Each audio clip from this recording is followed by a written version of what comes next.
Hello my dear student, this is Sudesh Sahu from life science tutorial. जैसा कि आप thumbnail देख रहे हैं बेटा, आज हमारा सीडी सेट 2024 का क्वेश्चन प्रैक्टिस सीरीज 2 है, जिसमें आज हमको टारगेट करना है बेटा अदर स्टेट में जो भी एग्जाम हुए हैं।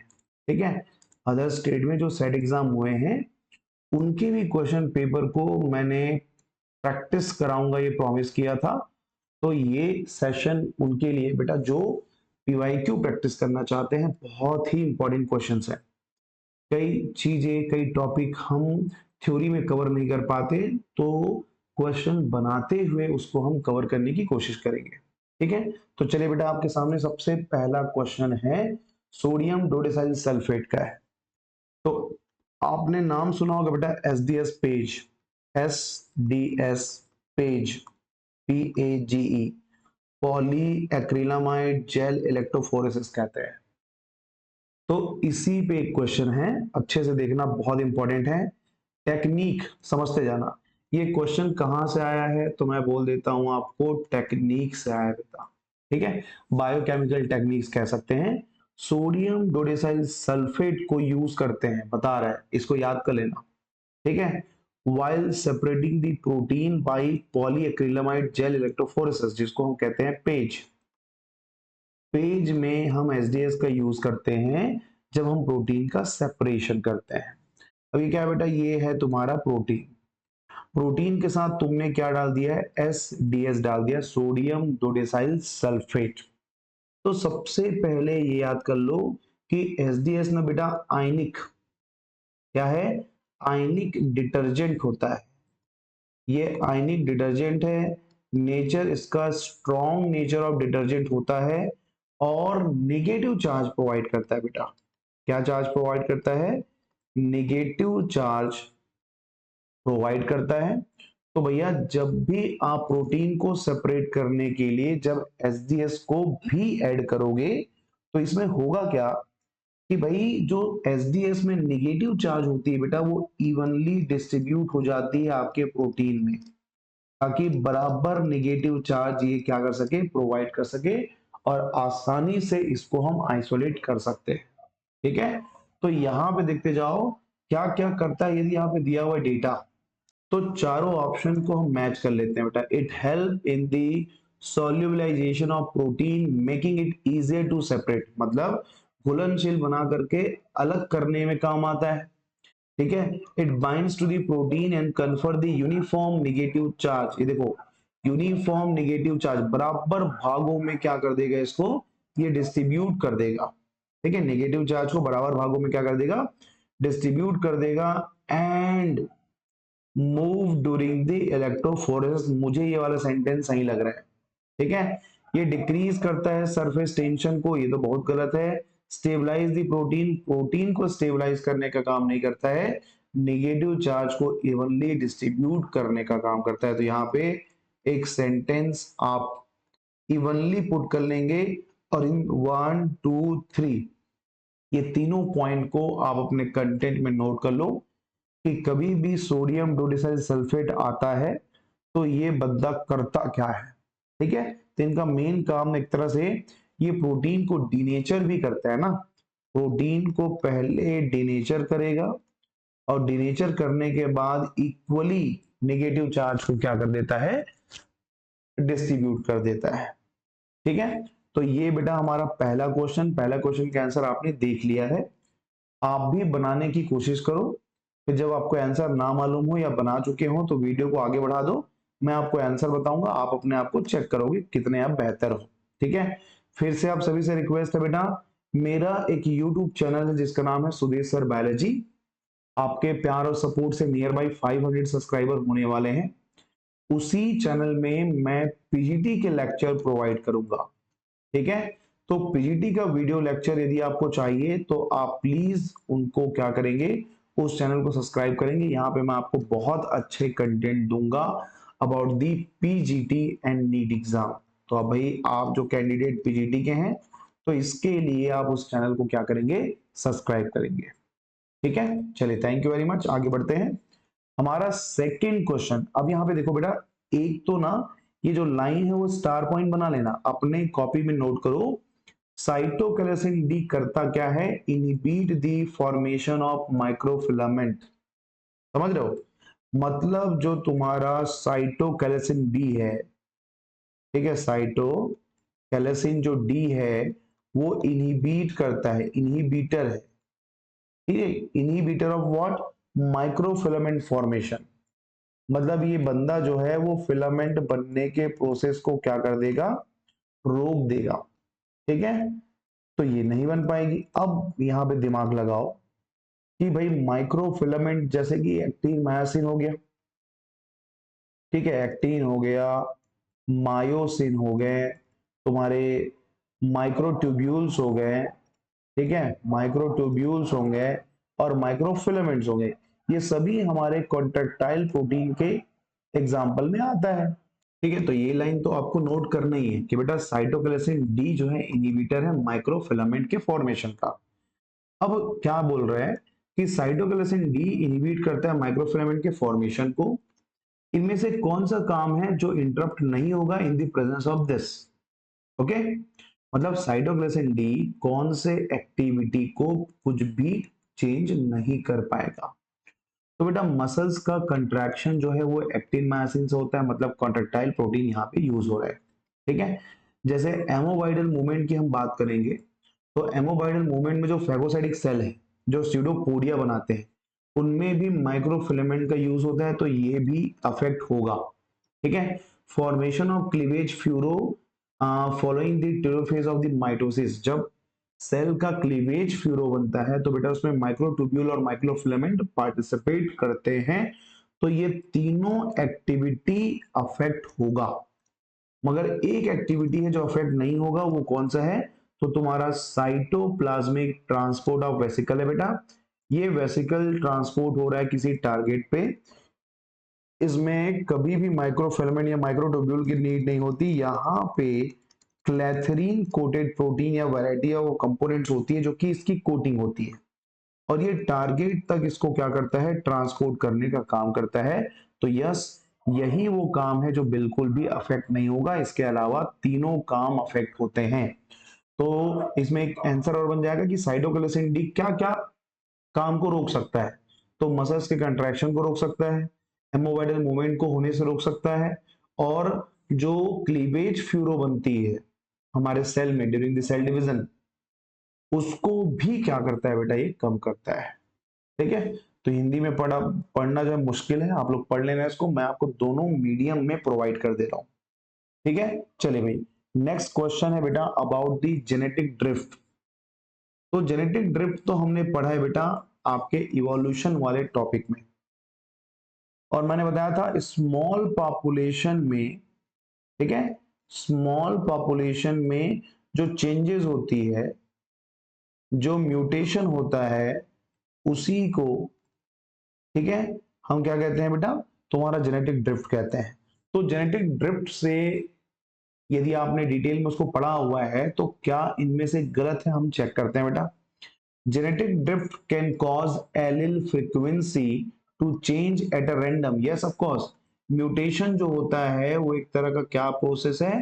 रैंडम प्रोसेस होता है। तो यस, ये स्टेटमेंट क्या है बेटा? सही है, ठीक है। Genetic drift can lead to the richness of genetic variation with in a population, मतलब क्या जेनेटिक ड्रिफ्ट से उन पॉपुलेशन में से नए पॉपुलेशन बनते हैं ताकि रिचनेस बढ़ सके? हाँ बिल्कुल, इसके कारण रिचनेस बढ़ती है बेटा, मतलब कि एक ही आबादी के अंदर में आनुवंशिक भिन्नता की समृद्धि बढ़ जाती है। Genetic drift can cause harmful allele, ठीक है। जेनेटिक ड्रिफ्ट के कारण जो हार्मफुल एलिल होते हैं वो फिक्स्ड होता है, बोलता है अरे यार, यदि हार्मफुल एलिल फिक्स्ड होता तो इससे न्यू स्पीसीज का फॉर्मेशन बिल्कुल भी नहीं होता, न्यू स्पीसीज का फॉर्मेशन बिल्कुल भी नहीं हो पाता। तो ये स्टेटमेंट थोड़ा सा गलत लग रहा है मुझे, अभी नीचे पढ़ लेते हैं। Genetic drift affect allylic frequency stronger in a small population, मैंने बोला ना ये ऑपरेट करता है किसको? स्मॉल पॉपुलेशन को। स्टेटमेंट ये वाला भी सही है। तो आपका इस क्वेश्चन का आंसर हो जाएगा बेटा तुम्हारा सी, ठीक है। इसका, इस क्वेश्चन का जो आंसर हो जाएगा वो क्या हो जाएगा? आपका सी हो जाएगा, ठीक है। चलिए नेक्स्ट क्वेश्चन में बढ़े। ये तो बहुत सिंपल क्वेश्चन है, हम नीट के बच्चों को पढ़ाते हैं बेटा अकॉर्डिंग टू ओपेरिन मॉडल। ठीक है, ओपेरिन मॉडल के अकॉर्डिंग जो प्रिमिटिव एटमॉस्फेयर था उसमें क्या नहीं था, not present in the primitive atmosphere. ठीक है, तो क्या नहीं था बेटा, देखो ऑक्सीजन, एलिमेंट्स और गैस। ठीक है, ये एलिमेंट है और ये क्या है बेटा, गैस है। यदि यहाँ पे कुछ भी नहीं लिखा है तो यस, ये ऑक्सीजन गैस की बात कर रहा है, मतलब O2 की बात कर रहा है। जब हमारा दुनिया बना होगा तो उस समय O2 था, मगर in the form of O2 present नहीं था। तो याद रखना, यदि ऑप्शन में O एलिमेंट आएगा तो वो सही है बेटा, प्रेजेंट होता है। मगर ऑक्सीजन जो है वो रिडक्शनल एटमॉस्फेयर के खत्म होने के बाद ऑक्सीडाइजिंग एटमॉस्फेयर में पहली बार आया है। तो हमारा जो इसका आंसर हो जाएगा बेटा वो क्या हो जाएगा, आपका डी हो जाएगा। ठीक है, ठीक है, तो ये कॉन्सेप्ट क्लियर हो गया बेटा कि हमारा आंसर जो है क्या रहेगा, ऑक्सीजन रहेगा। ठीक है, चलो नेक्स्ट क्वेश्चन देखो। Life is said to have originated as a coacervates that were formed by. अब ये क्वेसर वेट क्या है बेटा, क्वेसर वेट मतलब होता है प्रोटोबायोन्स। ठीक है, क्या होता है, प्रोटोबायोन्स होता है बेटा। ये जो प्रोटोबायोन्स होता है ना, उसको हम अर्ली स्टेज ऑफ लाइफ कह सकते हैं। इसमें क्या हुआ, जो हमारे बायोमोलिक्यूल्स थे वो अपने आसपास के मॉलिक्यूल को अपनी तरफ क्या कर लिए, एब्जॉर्ब किए।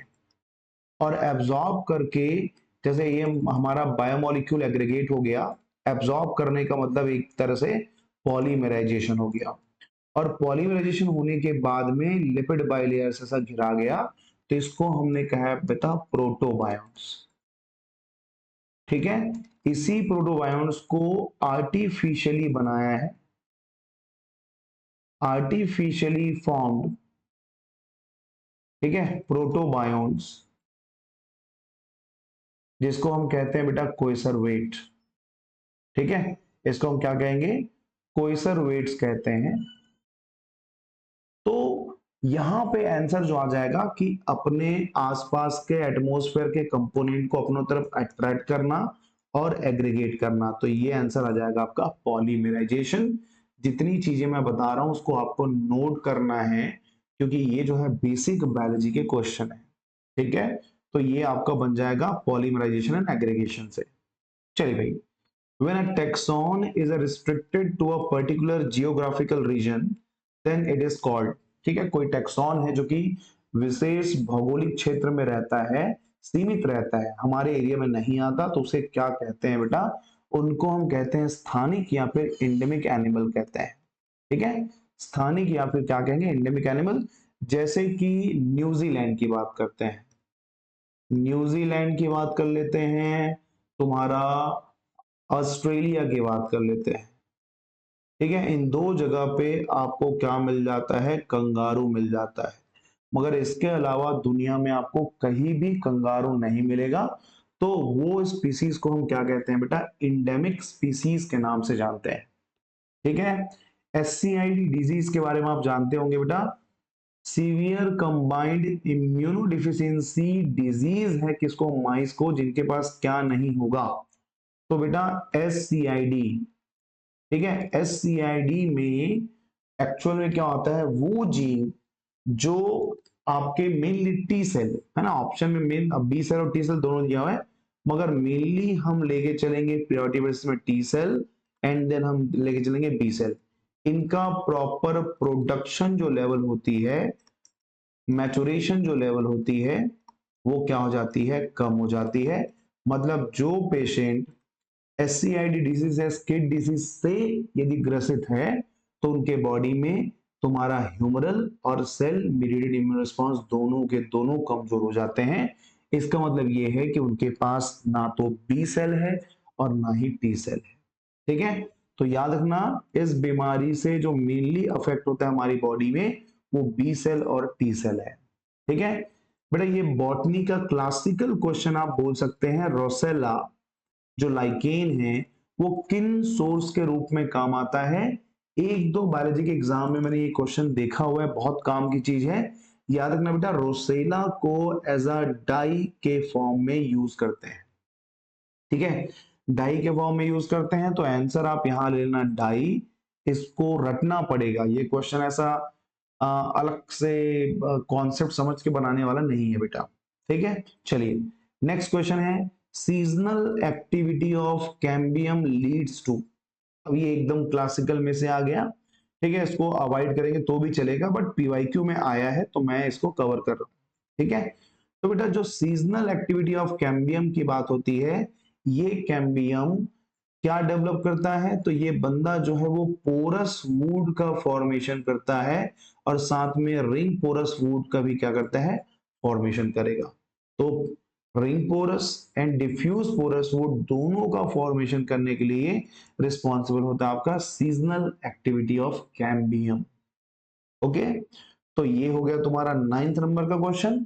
और आज का लास्ट क्वेश्चन है बेटा, बहुत ही बढ़िया क्वेश्चन है, इसको आप इंपॉर्टेंट ले सकते हैं। साइटोप्लाज्मिक, अभी देखो लगता है साइटोप्लाज्मिक इनहेरिटेंस के बारे में पूछ रहे हैं, नहीं, मेल स्टेरिलिटी, ठीक है, हालांकि उसी से बनेगा क्वेश्चन, मगर थोड़ा सा लॉजिक है इसमें, occur as a result of interaction of, मतलब मेल में जो स्टेरिलिटी है, ठीक है, वो कैसे आती है। तो बेटा सबसे पहली बात, साइटोप्लाज्मिक इनहेरिटेंस आपको दो चीजों में मिलती है, एक तो तुम्हारा प्लास्टिड में मिलेगा, ठीक है, प्लास्टिड बोलने से अच्छा है क्लोरोप्लास्ट बोल देते हैं, क्लोरोप्लास्ट, और दूसरा मिलता है बेटा माइटोकॉन्ड्रिया में, क्योंकि आपको पता है कि इन्हीं दो ऑर्गेनेल में अलग से इनका खुद का डीएनए होता है, और वही डीएनए जो है साइटोप्लाज्मिक जीन कहलाते हैं। तो मेल स्टेरिलिटी में पार्टिसिपेशन जो है वो माइटोकॉन्ड्रिया का होता है, प्लास्टिड तो सिर्फ प्लांट सेल की बात है, ठीक है। मगर माइटोकॉन्ड्रिया का इंटरेक्शन किसके साथ होगा, जिसके साथ मेल स्टेरिलिटी आती है, तो वो है बेटा तुम्हारा न्यूक्लियस, और एक हो जाएगा कॉम्बिनेशन में आपका माइटोकॉन्ड्रिया, ठीक है, ठीक है। तो यहां पे बेटा आंसर याद रखना, साइटोप्लाज्मिक मेल स्टेरिलिटी के लिए न्यूक्लियस का इंटरेक्शन जब माइटोकॉन्ड्रिया से होगा, तो उसका रिजल्ट आता है आपका male sterility in this cytoplasmic cases.